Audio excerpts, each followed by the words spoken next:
But we want to begin here with new revelations from the International Consortium of Investigative Journalists, which includes the CBC. A new release of confidential documents point to wealthy politicians, athletes, and celebrities from around the world using notorious tax havens to save millions. The CBC's Terence McKenna is among the journalists who have examined the documents. He joins us right now in Toronto. So, Terence, take us through what this investigation has now uncovered. You know, a few years ago, Michael, we had the Panama Papers, which were releases from law firms in Panama and in the British Virgin Islands and elsewhere of famous people using tax havens.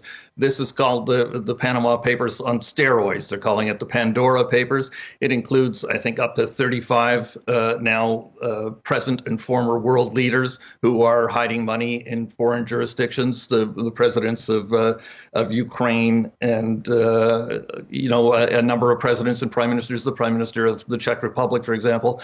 And some surprising names there, for example, the former UK Prime Minister Tony Blair, who, as you would expect, as a Labour Prime Minister, campaigned against the use of tax havens and tax schemes to where the rich and famous avoid paying money. And here it turns out he just, with his wife Cherie, bought a building, an $11 million building in downtown London from an offshore corporation, or through an offshore corporation from a rich family of another politician in Bahrain.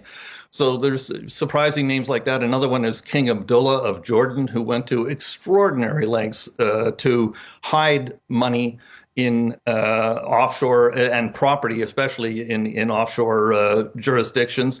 And he used these corporations in the British Virgin Islands, in Panama and elsewhere, to, for example, buy a $6.5 million compound of mansions on the coast of California that he's renovating at the moment.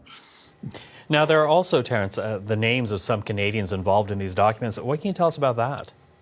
You know, it's both Jacques Villeneuve, the former race car driver, who made, hundreds of, I think over $100 million, and was using offshore trusts and companies to, shield that money. And then Elvis Stoico is another surprising name, who apparently streamed money into an offshore trust in Belize. It's not clear that this money was, that you can't make specific allegations that they avoided this amount of tax by using these various schemes. But that's, some of the surprising names that have popped up.